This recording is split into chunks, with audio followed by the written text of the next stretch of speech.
Good afternoon, everyone. And we also have some people logged in from India, so it's pretty late for all of them. So, good evening to you all. I'm extremely delighted to welcome all of you for this webinar, the first webinar as part of the many series we're going to organize.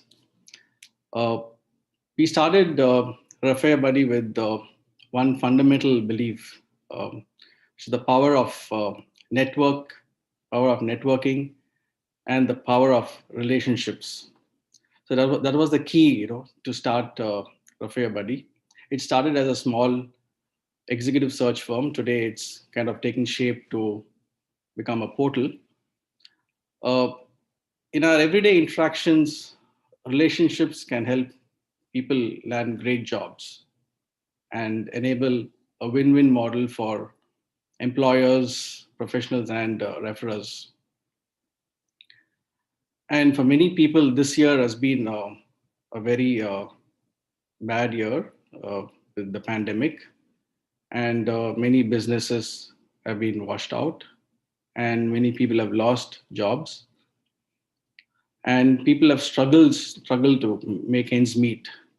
Uh, it's truly changed the face of business. In fact, it has touched almost every single person in the world. But at the same moment, we've also seen heroes, doctors, nurses, frontline workers. I just want to take just a few minutes of silence, to acknowledge what everybody has gone through. Somebody must have lost somebody, and all the heroes and the workers, frontline workers, the doctors, the hospital administrators, just for a moment of silence.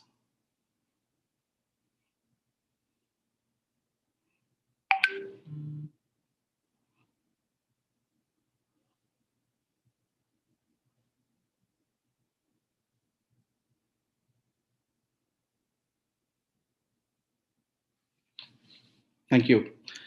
One thing remains the same: the relevance of relationships.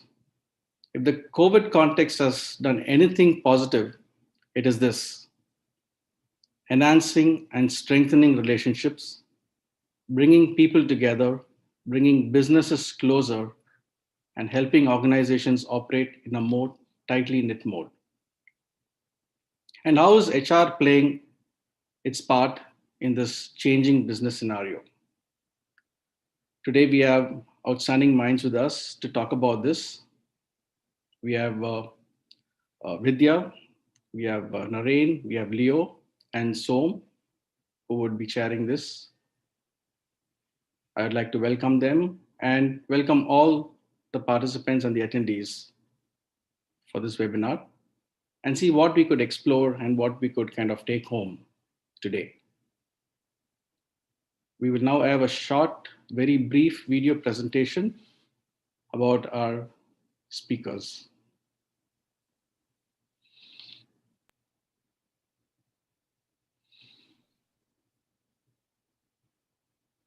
Vidya Narayanan is a co-founder and CEO of Rizzle, a fast-growing short videos platform. A veteran in context-aware computing with experience building teams from scratch and delivering products, Vidya made a path-breaking contribution at Qualcomm and Google and played an advisory role in building the context engine that powered the original Moto X. Vidya has over 75 issued patents and over 100 pending patent applications.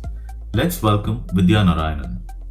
Naren Balasubramaniam is Chief of Human Resources at Methodist Lebanon Healthcare. For over 20 years, his focus has been helping integrated healthcare systems transform business functions, service delivery, operating models, and culture. He has led human resources, business strategy, and technology functions to enable organizational transformation. An entrepreneur at heart, Naren has built organizations, products, and service to create value and enhance human experience. Let's welcome Naren Balasubramaniam. Leo Fernandez is a board member and co-founder of Talentees, a company which promotes leadership skills to school and college children, teachers, and educators. Leo has over 20 years of business leadership experience. A former partner, managing director at Accenture Singapore, his experience spans recruitment, finance, purchase, performance management, and HR information systems. Talentees has delivered over 1 million young leader and children impact sessions. Let's welcome Leo Fernandez. Soumitra Rathod, Head of Global Sourcing at Wiley, New York. Som has over 30 years of experience working in India, Thailand, Malaysia, Singapore, UK, and the US. Over the past 15 years, he has worked with education and edtech companies including Tata McGraw-Hill and John Wiley. Som played a key role in technology delivery and governance in enabling the shift from printed to digital textbook and courses. Let's welcome Soumitra Rathod.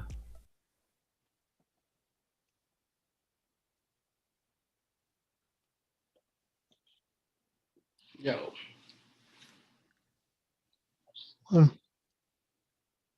welcome again, everybody. I'm delighted to be here. Hopefully, we're going to have a lively discussion. We encourage questions from all of you as well, which our panelists will be quite happy to answer. So, when we talk about the post-COVID world, or one part is we don't know when that will be. When the pandemic took off in the US, and in March, when we started the work from home pretty much across the board, there were people thinking this will last 2 weeks, a month, 6 weeks. Here we are 9 months later, still unsure as to when there would be normalcy as we knew it again. But some things are clear.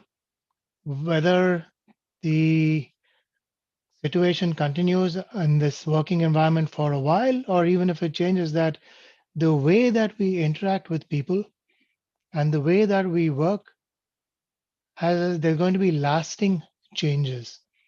None of the measures that were taken in the pandemic are going to be, or not all of them are going to be pandemic only. Many will continue forward. So let's see how that plays out. We've structured today's session in 3 buckets, so to speak. We'll cover strategic recruitment, people management, and embracing change. So if we start off with the strategic recruitment piece, there's clearly many challenges in hiring top talent when you've got to do it virtually. How does that process change? How do we as the employers or leaders make our brand stand out? How do we project ourselves as attractive employers and use that to reach candidates efficiently, effectively? Vidya, I'd like to invite you to share your thoughts on this. Sure. Thank you, Som. And first of all, thanks for having me, everyone. And it's a pleasure to be here. Just as a quick intro, as part of Rizzle, during the pandemic, we've had to grow quite a bit. To be precise, we've grown about 40% to over 100 employees, or most of the recruitment happening completely remotely, actually all of it happening completely remotely, and everyone working from home, both in India as well as in the US, where we have people. So it has been quite the experience to go through this shift. When we were a very early stage startup with less than 7 people, we were doing the recruitments remotely then because we couldn't afford to fly all the employees to our location. So we had to make a call just based on remote hiring. But then we got used to in-person, face-to-face interviews. And then now with the pandemic, we had to go back to doing that and become better at it because it's harder in the current situation. So I just want to talk about the things we have done to create a better recruitment process and how we've strategically changed certain things to make sure that we've been able to hire without loss of quality and without loss of team spirit and commitment. So that's kind of what I want to touch on today. So the first point is about building brand value and how do we look for talent online in a way that improves the process without a lot of delays. And one of the things we've started doing is brand building on LinkedIn, for example. It has definitely increased our visibility and improved our presence overall to the right people.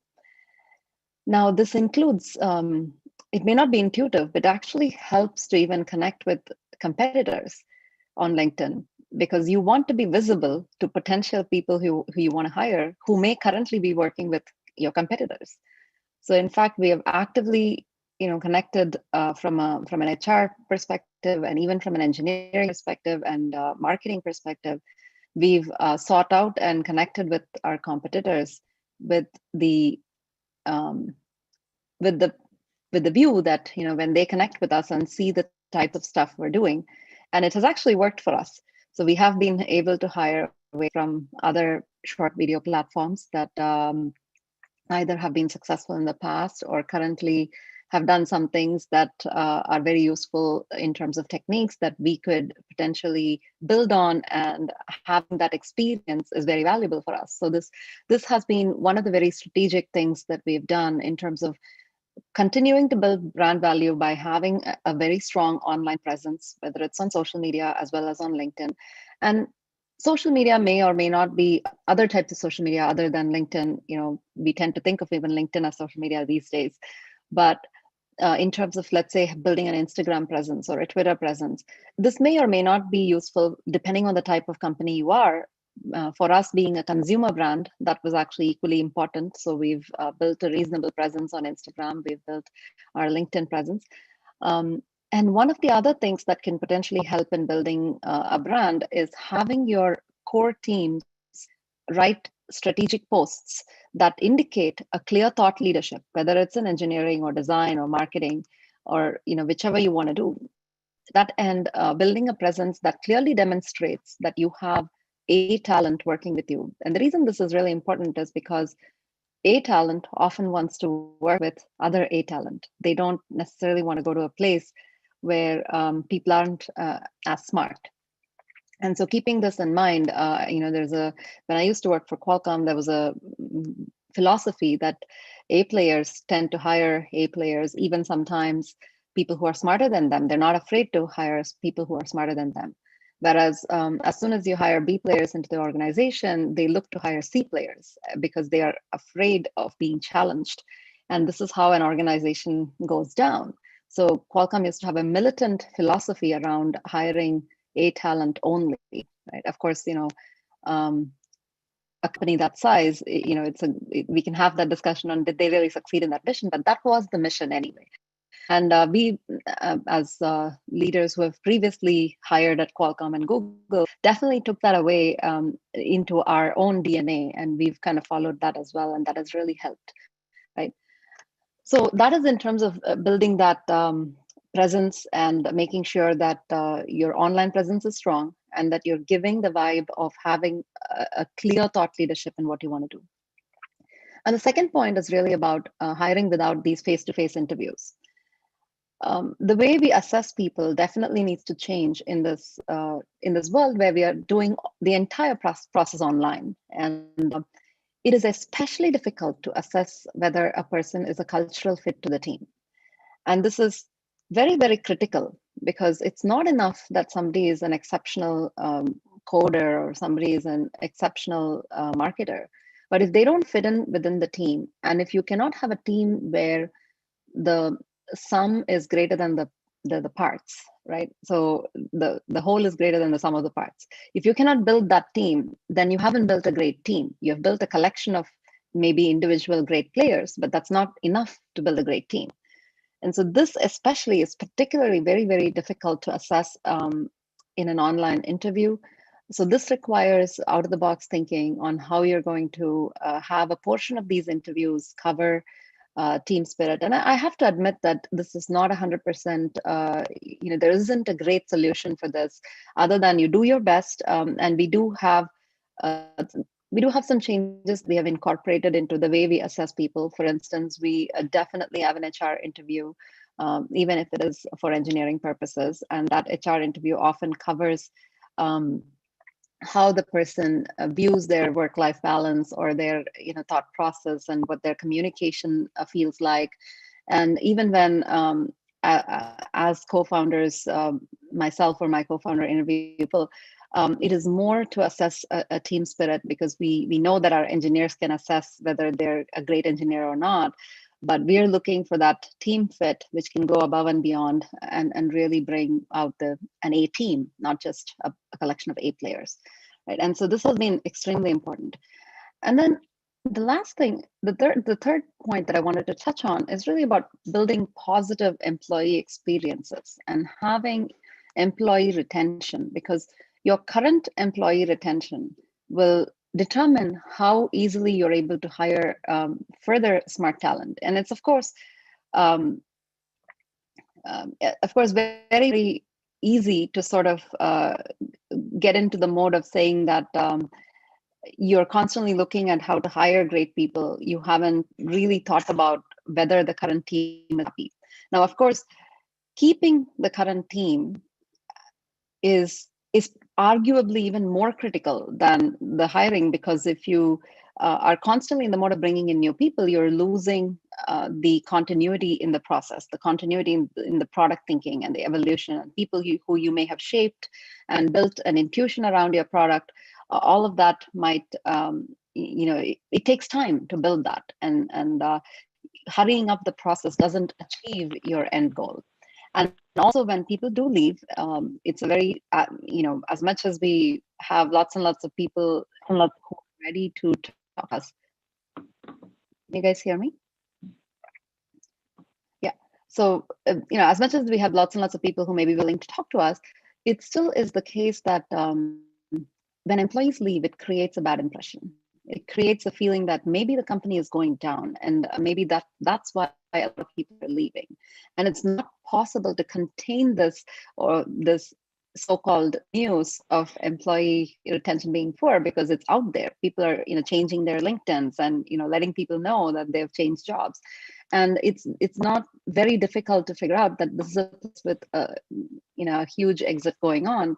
So it is very, very important to think about, when you think about recruiting, it's really critical to see how you are improving the positive experiences of the employees you do have, and how you're able to improve employee retention. And in this area, I'm very proud of what we've done in the last year and a half that we've been around. Our employee retention has been amazing. And of course, during the COVID situation, when it is very difficult to kind of resolve conflicts as easily as you might do in face-to-face communication, we have been working on things like, and we've always had a distributed team. We've had a team in the US, we've had a team in India, and so we've always had to solve this mode of remote collaborations quite effectively. But even more so now, because among the 100 employees, the average age group that we have is probably lower to mid-20s, which means that most of them are just out of college for 2 to 3 years. And so it's a rather young team. And what this does to the team is when there are sentiments flaring up and there are tempers flying, it's very easily to get out of hand. And so we've as adults had to define certain processes in place, whether it is structuring the program management of how tasks are handled and how things are flowing. And now I say this because in a startup, it is very, very normal to have a chaotic approach to how you're defining your features. And we've been there, right? Define a feature today and start putting it into motion tomorrow, and this type of stuff, which creates a lot of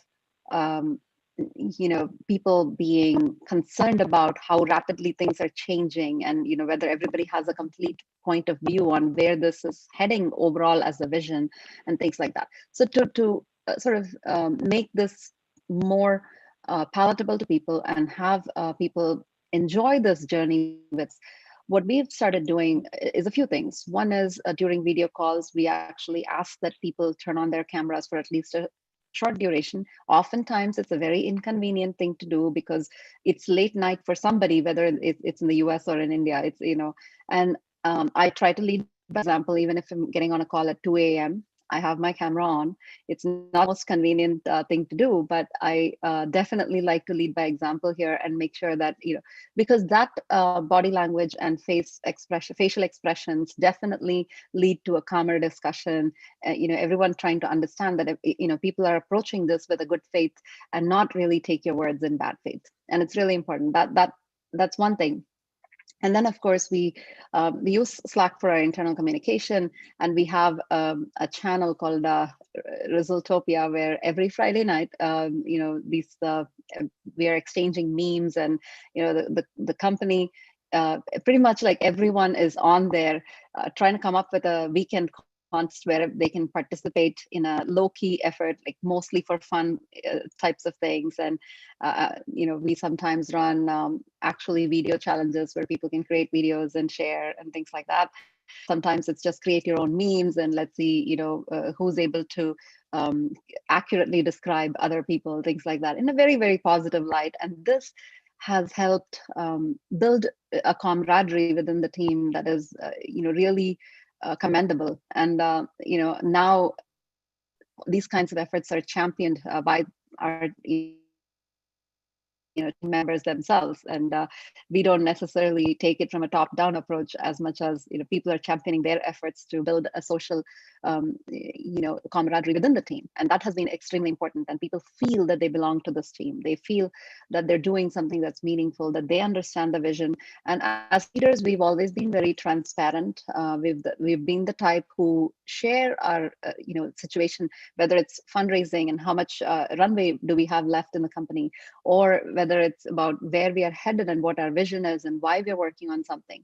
We've always tried to be very transparent, to the fullest possible extent, so that people are not left guessing. We're not afraid to tell especially our team leads, we're not afraid to tell them that, look, if we don't meet these goals, chances are that we won't raise our Series B, and then we probably have like 5 months left, and so let's start working towards that goal. Because and contrary to any kind of thoughts that this may scare people and leave them, in fact, it has made them more confident. It has made them more confident that we as leaders will actually let them know if things are really bad, and that they can trust in us and they can work towards their goals without worrying about it. Now, what this all does is, it has given us exceptionally positive reviews on, say, Glassdoor or something like that. Of course, every now and then we have certain exits that may result in a bad review, but our team members overwhelmingly go there and cover that up with their own experiences, right? So it's been great that way. And when there are new people joining the team, they can almost sense that enthusiasm in the team. They see that people who are working here are here because they want to be here, not because they don't have alternatives. Most of our team members, if they want to get a job today, they can. They're exceptionally talented people, whether they're engineers or designers, but they're here because they want to be here, right? And they're working on a mission that they enjoy. And that comes across when they are interviewing other people, when they're reaching out to other people on LinkedIn. It really oozes out. It's very, very obvious, and that helps us further in recruiting. So those are really our recipes to how we've handled strategic hiring in this new world. I think this is going to help us going forward as well, that even after we transition to some face-to-face interactions, I think these are things that are going to be defining our DNA and continuing to help us in how we approach things. Over to you, Son. Thanks, Vidya. I got one quick question without meaning to take away too much time, though. What has your success been, in your belief, in terms of after they've joined, that they did fit in culturally? I would say that we have been right maybe 80% of the time, which is pretty good. There have definitely been cases where we have brought in very senior developers, for example, who did not end up fitting into the team. There are at least one or two cases I can think about where that has been the case. And in one of the cases, we had to actively kind of, after trying for a couple of months, we had to actively say that, okay, this is not working out. And in one of the other cases, as it turns out, the candidate kind of got the sense that it's not working out and ended up, getting another offer, moving on. But overwhelmingly, I would say it has been a positive experience. And I think that has partly to do with how we have conducted our interviews with a good mix of engineering and people type of discussions, and even just having casual discussions about what your attitudes towards since Rizzle is a short video platform and a social network, it's easy to have the discussion on how you view other social networks and what you think Facebook got right or Instagram got wrong. Or, these are often very revealing things about personalities, because everyone has a strong opinion on what social media is and isn't, and how it should be used.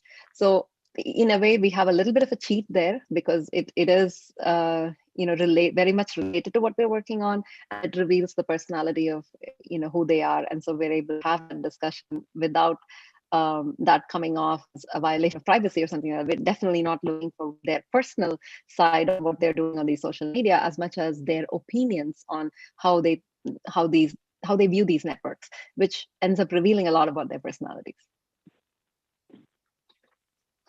Right.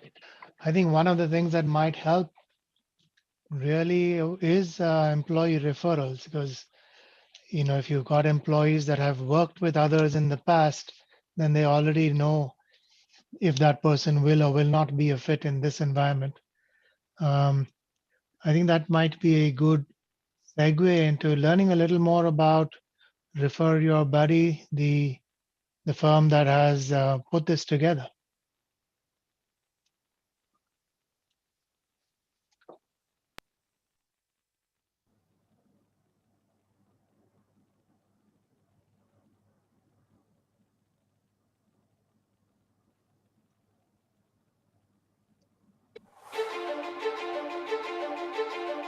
How businesses find, attract, and retain talent has become a significant competitive differentiator. Here's what studies show. Employees hired through referral are hired 55% faster than those through a career site.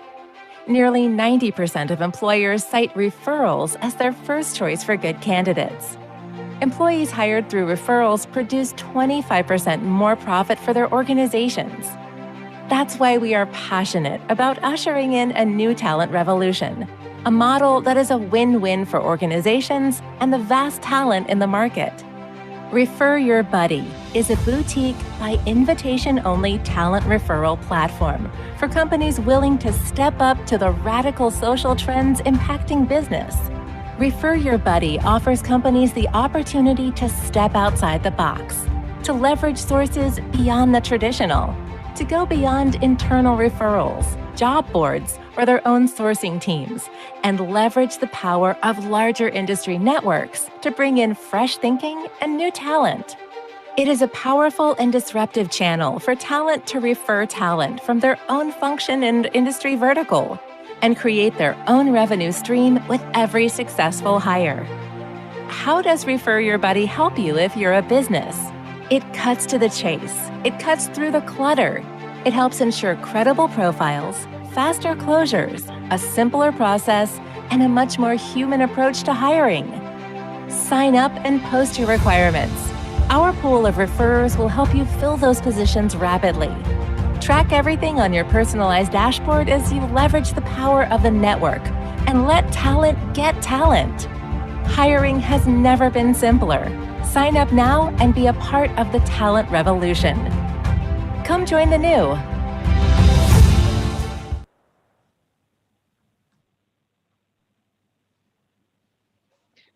Great. Let's take a quick poll on productivity. Let's see what all our viewers have to say about this.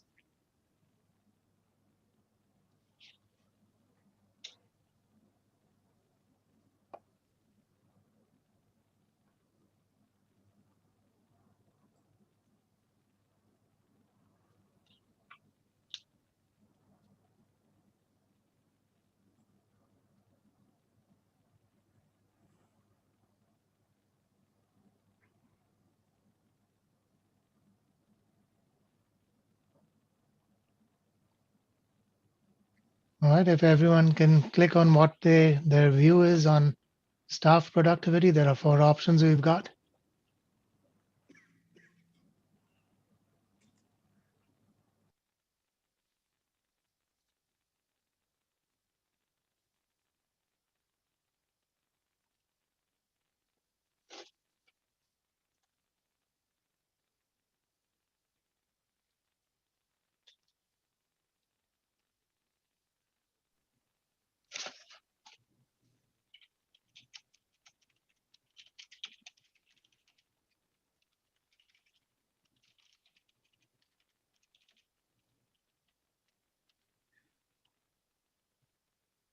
We have 90% were voted so far.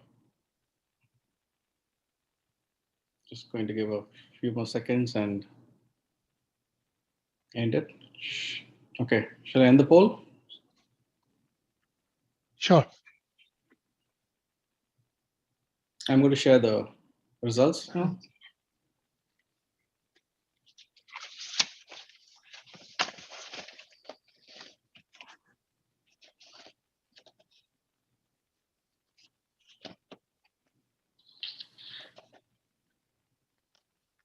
Wow, that's really interesting. Almost half say productivity and morale have gone up. And almost 30% says productivity up and morale down. And, it's everything you look at obviously has its pluses and minuses.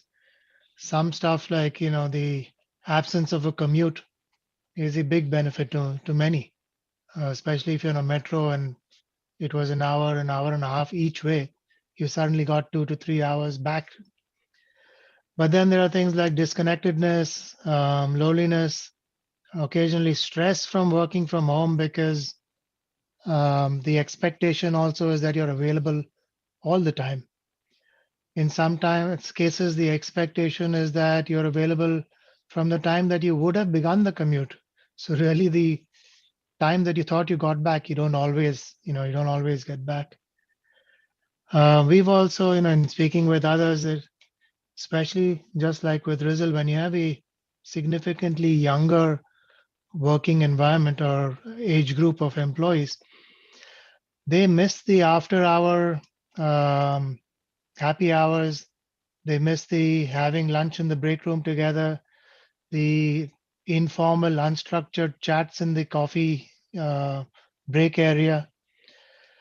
So, Leo, if I could invite you to share your experience, your view, what can companies do to listen better? Because, as we've seen in this poll, half have said, almost half, that productivity and morale has gone up. But there is a significant amount that says productivity has gone up and morale hasn't.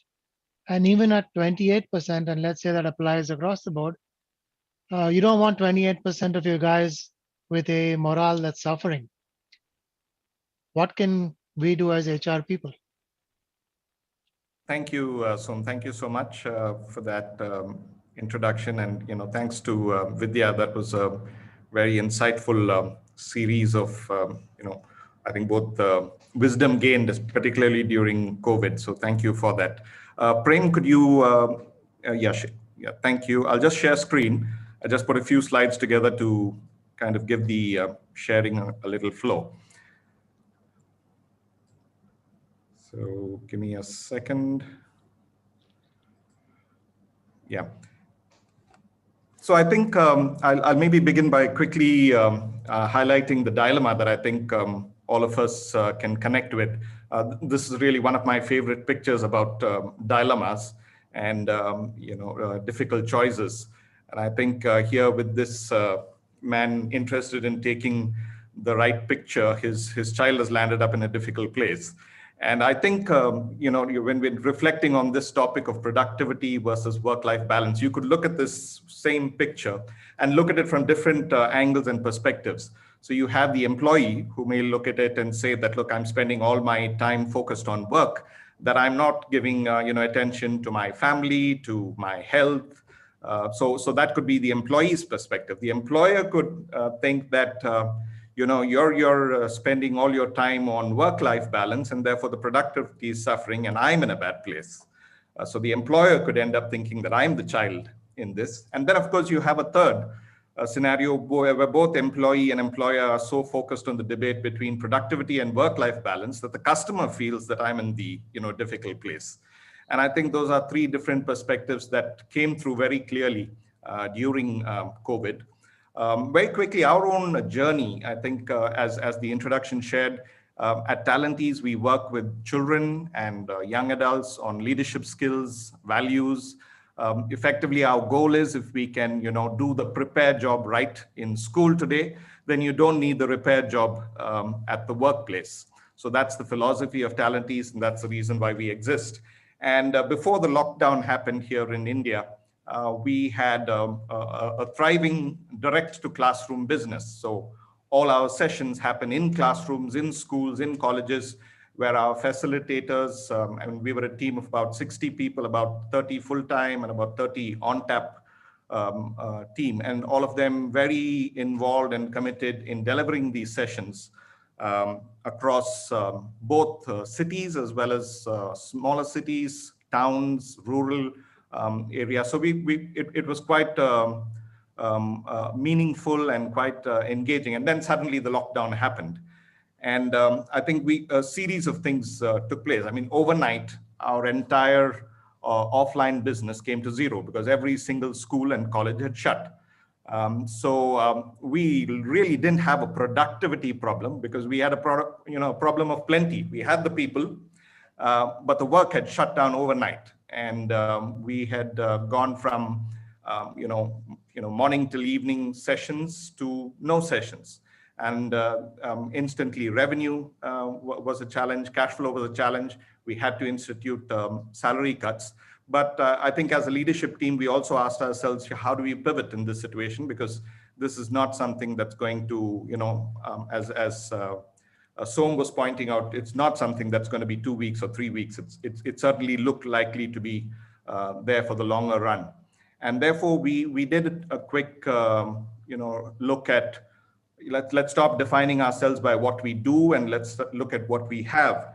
And therefore, did a quick pivot to the online world, right? So we pivoted to the online world and we said, let's now move from the offline, which we can't do, to reaching out to the same children and young adults in the online space.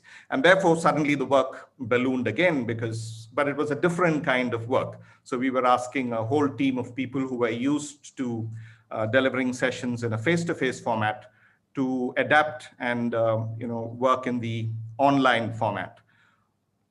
And so let me quickly share, because of this context and the constraints we had, what we could not do. And I think perhaps some thoughts for all of us in terms of what large companies can afford to do and perhaps some lessons for us. So Pepsi launched the Equilibrium app, right? It's the resilience app to help employees build resilience. So that was something that we couldn't do, but Pepsi, rolled it out very successfully. Mondelez rolled out do nothing days, for their teams of employees. So they had locked off days which were do nothing days. Amway decided that independent of tenure, independent of your rank, everyone would get an above average rating for performance. A lot of companies rolled out large screen monitors to their employees, sent them Herman Miller chairs. So these were all things we could not do. We were, short of cash. We had, literally to go back into startup mode, and we had to ask folk to work a little harder, a little longer on something completely different. So these were things we couldn't do. We didn't have the luxury of doing these things that large companies could do. So I think some of our big lessons in terms of what worked, I would say the first and most compelling lesson for us of what worked is that right from the beginning, there had been a shared ownership and vision. I think the whole team, and I think this is where Vidya's point about hiring becomes so important, because the whole team was connected and was passionate about the mission, the vision of reaching out to children. So I think that shared ownership and vision made a huge difference to this balance between productivity and work life. When everyone owns that vision, when everyone owns that mission, then I think people self-discipline themselves. They are able to drive themselves to what needs to be done. The other important lesson for us is we literally had two kinds of businesses. There was the offline business, which was at a different stage, a more mature business. We'd been running it for quite a few years. And we had a startup business. And I think one lesson for us is that both these called for different types of productivity and work-life balance norms. So whereas one rocket had taken off and had already gone into fought against gravity, the other one was still fighting gravity and literally at startup mode. And therefore the whole productivity and work-life balance approach had to be very different. So I think that was one lesson for us, that we could not kind of take a one-size-fits-all to both these businesses, because gradually we had some of the offline sessions resume, the school sessions resume, though in an online classroom format. But that was being a more stable business. People were used to a more structured approach. Here, it was a lot more everyday. Plans could change. You could, have to end up working quite a bit longer. So people had to be able to flex. And I think all of us recognize that in every team, there are cruisers, people who might cruise along, and the committed folk. And I think it's important as an organization to not adopt this airport security queue approach, right? So treat everyone exactly the same, as though everyone needed that productivity monitoring or that watchdog checking with them. I think that was another important lesson. I think another important lesson for us, and in terms of what we did, is that people need to understand that caring is not a soundbite. If people understand that the organization, the leadership team genuinely cares, I think that plays a big role in how people approach the whole productivity work-life balance dilemma, and figure out what's the best thing to do. So they take the responsible choice every time. When they realize that the organization cares for them, that the people care for them, I think that makes a big difference, because we right up front told everyone that whatever happens, we're not going to do any layoffs. So people knew that even though it was going to be a difficult path, we had committed that there wouldn't be layoffs, and somehow or the other we'd find a way to keep and retain people. We also reassured everyone that the whole organization, all of us, would come through the whole thing stronger. I think another important thing that becomes critical in this kind of a context when it's work from home is you do have to provide more opportunities for people to work in their sweet spot, their sweet zone. So you have to be a lot more creative in asking people, what is it that you're passionate about? Where are your strong points? And give them the flexibility. So they may have had traditional roles in the work from office era, but I think in the work from home format, a little more flexibility so that they can choose their sweet zone in a way that supports the organization's goals and strategy. I think that became a lot more critical in the work from home environment. I think for us as an organization, what we did was try to tell everyone that we can stay flexible. There were people who had health issues themselves, family members who were affected with health issues, some who had to travel to their hometowns. So we literally told everyone that, yes, we can all be flexible, but at the same time, we have all got to be pushing at the rock, since it's a startup, at the same time. It couldn't be that, I was working extremely hard, 9 to 10, someone else was doing his round 3 to 4, and we couldn't talk to each other or collaborate on an idea. So I think the kind of formula we evolved was to have certain core common and shared work timings and work zones where everybody could collaborate, with the rest of it flexible. So very often we'd get onto a Zoom call together and literally work for 2-3 hours together. And outside of that time, everyone managed their time flexibly based on their own, work constraints, their home situation, the home circumstances. So I think that worked quite well for us, having, a common shared zone with the rest that people could understand was flexible. In terms of lessons for the future, I really can't reiterate how much Vidya's sharing matters, because I think what you realize is that the productivity work-life balance has a lot to do with who you hired.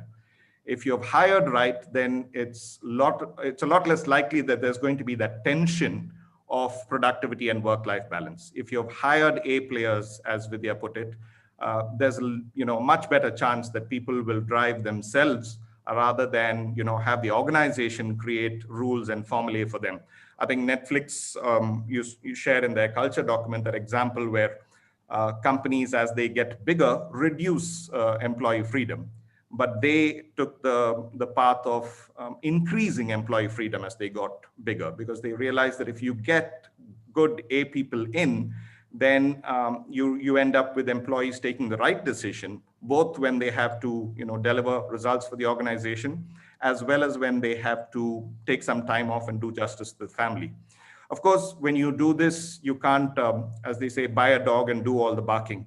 You have to, as a leadership team, realize when to let go, not nag, not be kind of looking over the shoulder, and give employees the space to be themselves.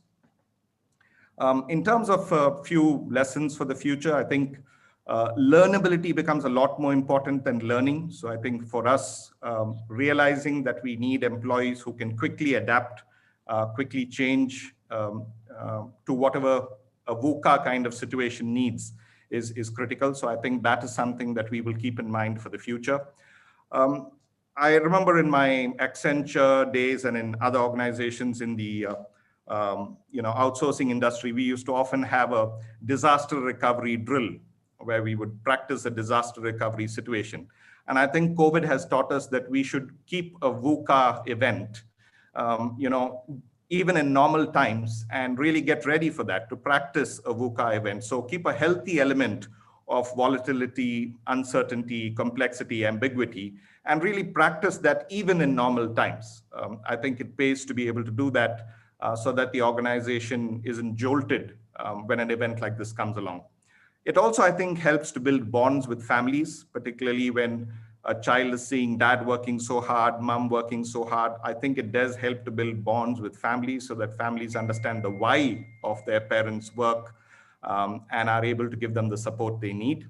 Al Capone used to say you can get more done with a smile and a gun than a smile alone. And I'm not referring to, obviously, a gun. I'm referring to a culture of accountability.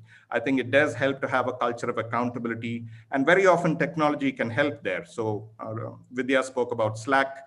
We use Basecamp. And I think everyone realizes that you have to show up there. You have to, do what you commit to doing. You have to, have a culture of accountability. So I think having that process and that culture of accountability is important, particularly in a work from home environment when you don't have the luxury of walking down the hallway and checking with a colleague whether something has got done or not. So I think that culture of accountability is important. Eventually, a movie style flexibility is going to become normal practice where people switch roles in a more seamless way than we have been used to in the pre-COVID world. I think that's one lesson we will realize, that you could have as in movie roles, you could be hero in one movie, villain in the next, comedian in the third. And I think that's going to be a workplace culture that will help us resolve this productivity work-life dilemma.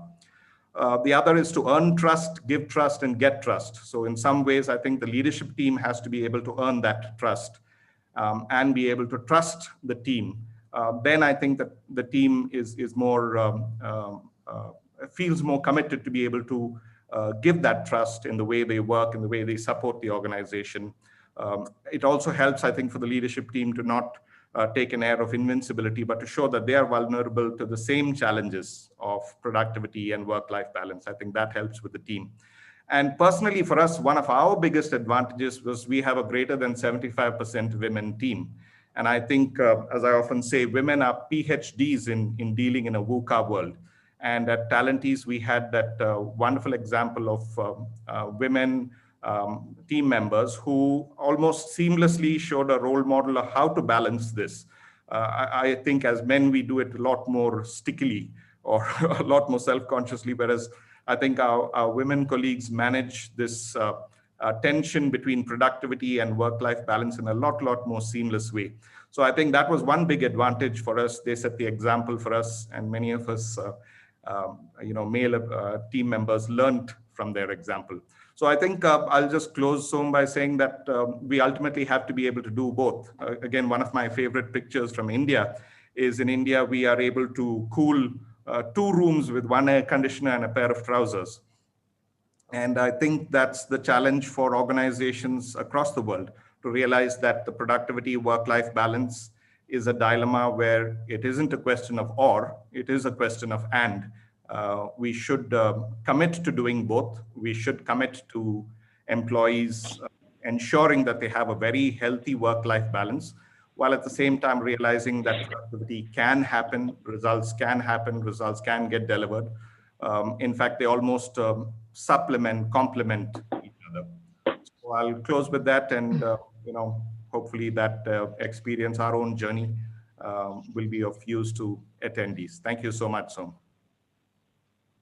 Thanks, Leo. One of the points you brought up,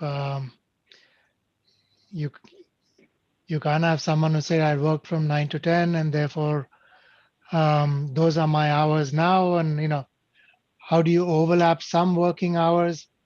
No matter what we do as our own chosen profession or field, in this environment, the way we work has changed.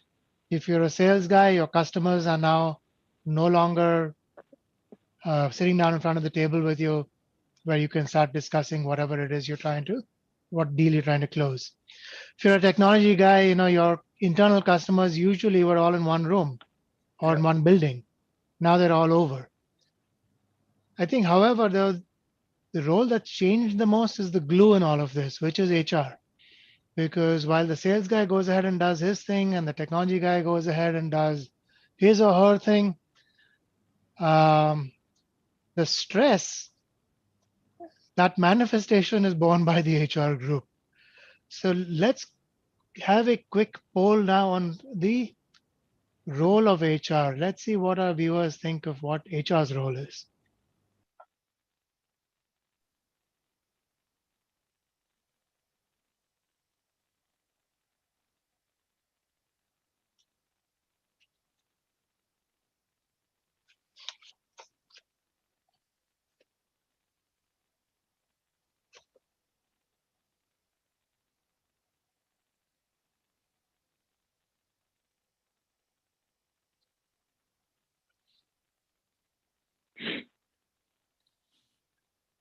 Just 3 options. We should be able to pick one pretty quickly.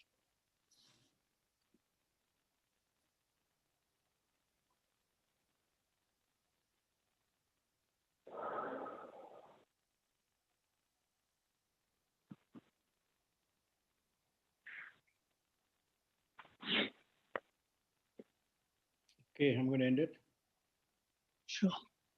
Sharing results.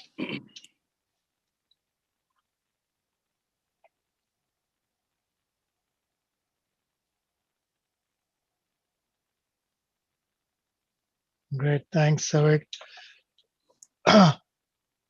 Pretty heavily, everyone saying that boosting morale and motivation is really key, and that's true. So HR as an organization and as a structure has to view this a lot more holistically. And HR is a change enabler. I think this is a great time to get your views, Naren, as the head of HR, particularly in the industry you're in. In March and April and a little bit of May, in the US, we saw millions, 5-7 million a month losing their jobs involuntarily. Whereas in your industry, you had a different challenge. People were going for, that is medical staff, for better positions in more frontline areas, which leaves you struggling with, with how do you backfill and how do you make sure that your patients get the care they need. If you could share with us your views on, the structural changes for organization and, how we can cope with this VUCA situation. So, Som, thank you so much. I hope people are able to hear me speaking. If you could just bring that slide back up. I'm going to keep my comments pretty crisp because I want to be respectful of people's time. We have 3 more minutes left for the session. Context is pretty important relative to what we heard so far. My reality is that, it's a 13,000 employee organization with 6 hospitals. And, we talk about virtual work environments and hybrid working that's applicable to just about 1,500 of those 13,000. So the remaining, you can put the numbers together. They are on patient-facing. We show up in the hospital day in and day out to do what needs to get done. I would just say, I think the topic for me to talk about is about embracing change and change readiness and agility. I think it's one thing is very important to bear in mind, where Som, you started about this, that I don't even think that we can talk about post-COVID. We are going to go through a set of next normals. It is the role of HR building that mindset that in itself is agility, that in itself is resilience. It's how do you get the leaders of your organization to constantly be looking at what the next normal is? How can you anticipate? How can you prepare? How can you adjust your plans? And then, getting comfortable in your skin from a competency standpoint and to even lead your team through that. So we're going to go through a series of next normals, and probably the new normal or the post-COVID probably is about 8 months out. As we speak, as I speak to you today, the truck is rolling into our hospitals with the first COVID vaccine, and the teams are administering it as we speak. So that's just the beginning of a long road. So quickly going through these bullet points, I want to keep to the 2 minutes that I have here. It's important to pay attention to narratives.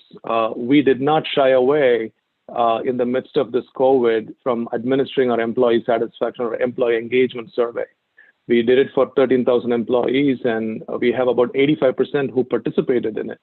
What I was paying attention is not necessarily to the scores and indices. I was paying attention to the comments, narratives. I personally read through over 14,000 comments and narratives. What are the themes of what's in the top of people's minds? Rather than clicking these radio buttons, what are they taking effort to tell us? So my focus has been about what are those narratives?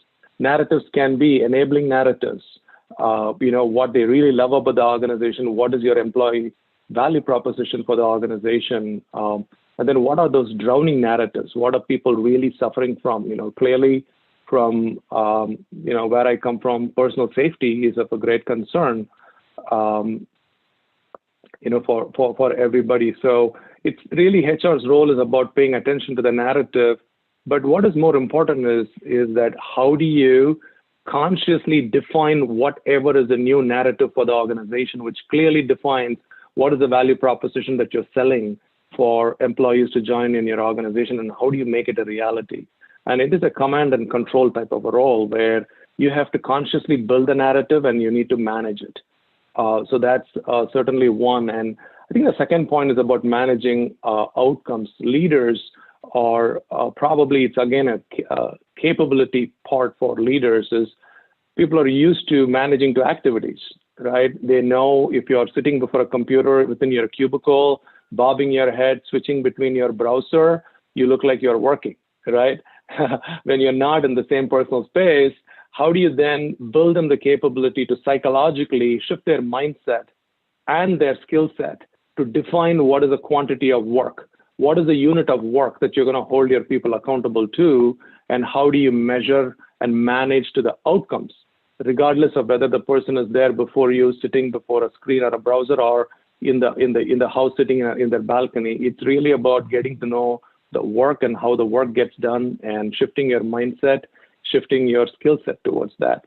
Third is line of sight. How can you simplify the line of sight where every employee or an associate is able to see that what they do day in and day out, how is it adding value in service to the mission of the organization? If you're a for-profit, how are you making money for your shareholders? But in my case, it is really about how are we impacting the patients and their families, health and safety. and how can you measure and create a line of sight? And then how do you build agility that you don't set these annual targets that you look at once in 12 months? How do you set quarterly targets so we can course correct? That's a big deal. I mean, healthcare hasn't done it, so we're going to focus on that. The last point I'll leave you with is about what COVID has brought out is, as you can see, it's really demonstrated the socioeconomic divide between the haves and the have-nots. And people who have the resources, have the Wi-Fi, have the computer to actually be able to do the work at home versus not. And you see that healthcare provides service to those communities which are severely underprivileged, which means they are from a pretty low socioeconomic background, is where many of the urban hospitals are placed at. I do talk to my own employees, where I talk to them, where these are not the Gen X's and Gen Y's, these are the baby boomers who have lost their loved ones. So for them, the only meaning in their life is coming to work and seeing their colleagues. So how do you talk to them about working from home, right? So got to focus on equity and try to come up with HR programs and practices which addresses the inequities that are in the workplace. So with that, I'm going to take a break. I think I managed to pull this off in about 6 to 7 minutes. Yes, you did. Thanks a lot, Naren. We've got several questions in. I don't think we'll be able to take them all, but let's at least get a couple in. Hope Goldstein, if you want to unmute and ask your question.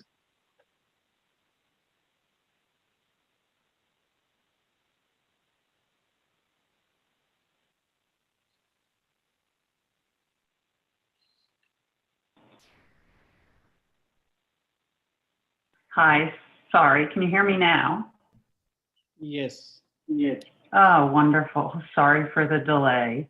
It's nice to join you. Thank you, everyone, for your presentations. They were incredibly well done. The question that I have for the panel is, with the move by many to almost exclusively virtual hiring processes and employment, are you facing more often the issue where one individual participates in the interview, but it's clear once employment has commenced that it's a different or usually less skilled person, in fact, performing the work? And I guess as a corollary to that, more generally, how are you avoiding this issue and addressing confirming an applicant's or an employee's identity? And thank you again. Happy to take this if you want, Som. Sure. It's a great question, and it's a very real threat.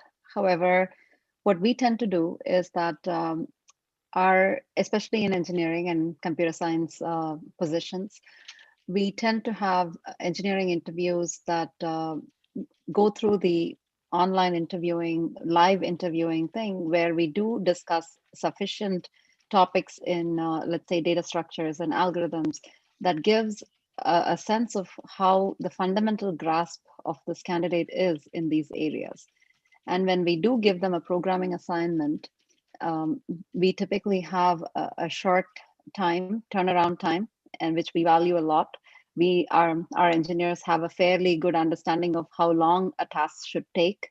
And so we only provide that assignment when they're ready to take it. And then, we give them a short time when they need to return, whether they've completed it fully or whether they got 80% of the way there, 90% of the way there, doesn't matter.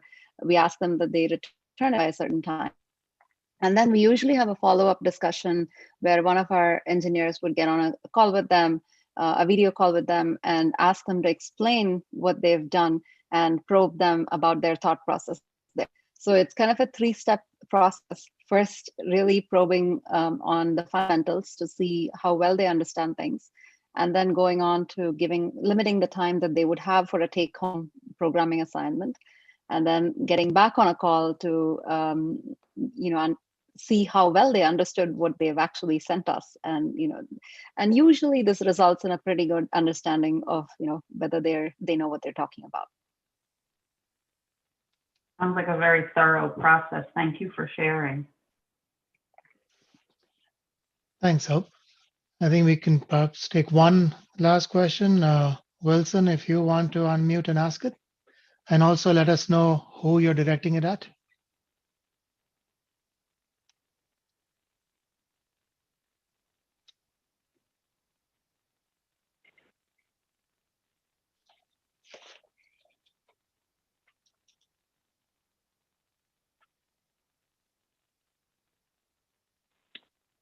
Wilson, you're on mute. Okay. Can you hear me? Yeah. Hello? Yeah. Yes. First of all, excellent topics, very relevant to today's context and scenario. Appreciate all the insightful inputs shared by all the speakers. So my question is, in this virtual working scenario, what has been organizations' experience of productivity, on the sales function, especially in terms of new logo hunting? Are organizations seeing this as a direct impact on new logo acquisitions or no?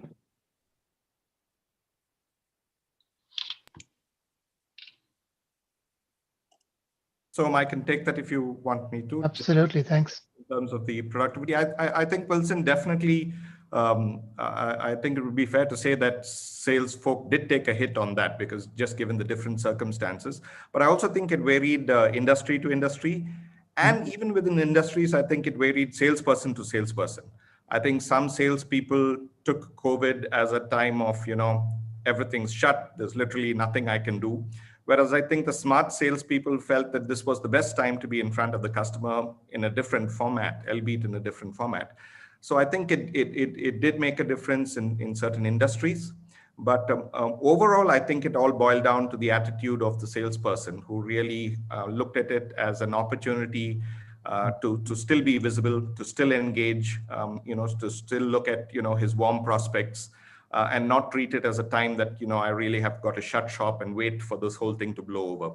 And I think several salespeople kind of reaped benefits of that kind of an approach, because a lot of people had shut down, and therefore the guys who were going there and meeting prospects, even virtually, had a chance to kind of be up there in front of those new prospects and literally close deals. In fact, even in our own experience, we had one of our largest clients who, during the COVID time, chose to extend the contract and make it 3 years, signed during COVID. So I think it really is a question of an attitude, where you go out and keep talking, keep engaging, and keep putting your value proposition in front of both prospects as well as your current customers. Agree with you. Yeah. That's a great point. Let me, if I may, chime in, because I've been on both ends of this, being part of a technology firm trying to sell into healthcare, and now inside healthcare trying to, fend off or react to that. I think the one word I would use is be mindful. Be mindful. Sometimes you pick up value by giving people the space that they need. I'm talking more in terms of if somebody's selling into healthcare. So healthcare executives respected the most is that when they were in deep trouble, there were salespeople who kind of reached out to, it meant sending pizzas, for frontline workers in the healthcare space, demonstrating their gratitude, but not selling. Just be on standby to say that, hey, we are here to paying attention to everything going on in your life. We are ready when you want to jump us in, but I don't have anything to sell. Being mindful of that. And then when the window opens, be very value centric, because even yesterday, day before, Microsoft reached out, Salesforce reached out, but very contextually relevant value add that I can now see that, hey, can I turn this on now? Because I'm administering vaccination now. So there is a very pointed solution that's very pertinent to what I need right now, right? So that gets visibility to the CEO. We talk about it, go to IT. Is this something we already have or not? So I think that's the trick. It is pushing service providers to be agile. Don't sell the same wares that you were selling before. You got to be agile to come up with contextually relevant solution that is going to pick up on your consumer. Right, thanks. We actually, Naren, have one more question directed at you. Murli, if you want to unmute and ask the question. Oh, sorry, before that, Wilson, was the question answered? Yeah. Thank you. Great, thanks.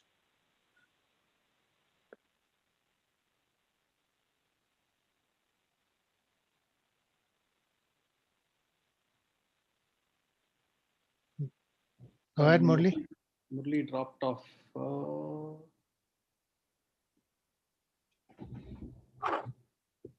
Okay. Rajesh, you said Rajesh had a question, so? Yeah, it's in the question box. Let me read it out. I've answered that question in terms of meaningful use. No, a different one. Okay. And maybe, all of you can weigh in. Let's start with Vidya. Now that most people are working from home, does work-life balance still have more weightage for candidates to join a company? It's an interesting question. Obviously, the lines are even blurrier than before, but I do believe that it still plays an important role. And what I mean by this is employees, while they feel responsibility and ownership of the things that they're championing in their workplaces, they need to still feel that they have time for themselves, and that they are not, just because they are working from home, that the employers are not taking advantage of the situation and expecting that they are available just 24/7 to do anything you want. So the way we've established this is by having a certain protocol.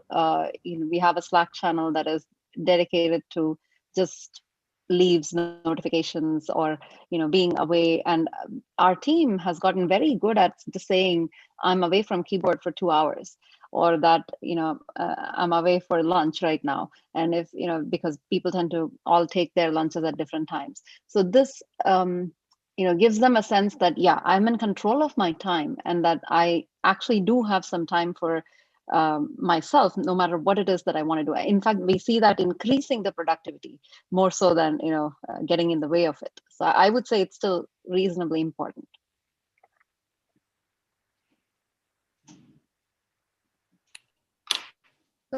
Let me put another angle to the same question. If we looked at up until last year, if we had candidates come up to us in an interview stage and say, I would like to work from home 2, 3, 4 days a week, very often we turn the candidate down to say that's not what we want or what we can accept. Now, of course, it's the norm, but will that continue? As in, let's say the vaccine production rolls out, things normalize, and I now, as your employee, say, well, I'm still not coming in. I think we, in some ways, we have the reverse problem because of the younger population. People are dying for the day when we will have the office back up and running again, where they can have their. In fact, we used to have team lunches. We used to offer both free lunch as well as free dinner if people are sticking around, and so people miss that. Being able to, and it'll be a smaller team that sticks around for dinner, and they got used to that. Chatting on, enjoying a meal with their coworkers, and really building their. Satisfying their social side of things as well. So we, in some ways, have the reverse problem. But I hear what you're saying, and I think I do believe that we are entering a world where we can accommodate more work from home situations with a more methodical approach to how we are doing our processes and things like that. So I think more employers are going to be open to that. But in the long run, time will tell, because productivity works in very mysterious ways. It's one thing when everyone is working remotely and you can establish a process that reasonably keeps the productivity up. But then if 80% of the people are going back to work in the office and you have 20% of the employees working from home, it creates a different dynamic and a different balance. And you have to still define yet another process to make sure that everyone is feeling the productivity. I agree fully. Thanks. Pradeep? Yeah. We've overstepped quite a bit. Yeah. So before we actually conclude, I just wanted to launch a poll for the feedback. Quickly, if you all can give a feedback.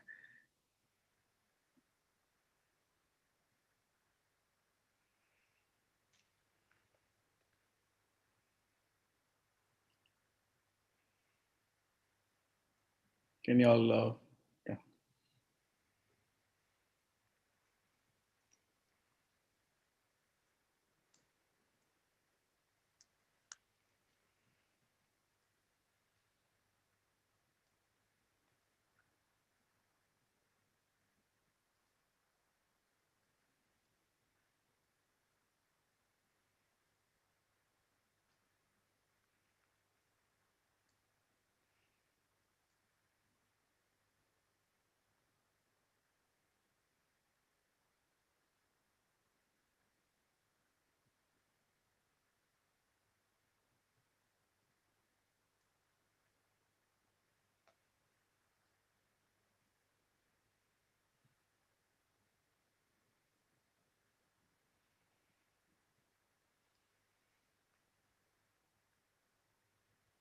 So as the feedback is being taken, I just wanted to take this opportunity to thank each and everyone. Especially, I would like to thank the panelists, Vidya, Naren, Leo, Som. Thank you so much for spending your time more than an hour. We shot on beyond an hour.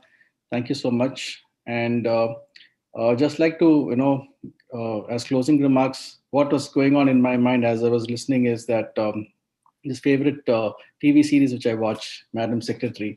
The first episode itself, the president goes to the house of the Madam Secretary, and he kind of tells her that he's hiring her. What came to my mind is that the president did not have any ego. He goes to the house and he kind of picks her up. Secondly, he says that I am hiring you because I trust you, and then you have the competence to do the job. And as Vidya, Leo, all of you were talking about hiring A players, which will lead to actually to take care of any situation, any crisis situation. If you have the best people, it can help you tide through the best situations and the worst situations also. So I think that's what we kind of saw and over here. And so thank you once again for all our audience. Without your participation, this wouldn't have been possible. Thank you so much. And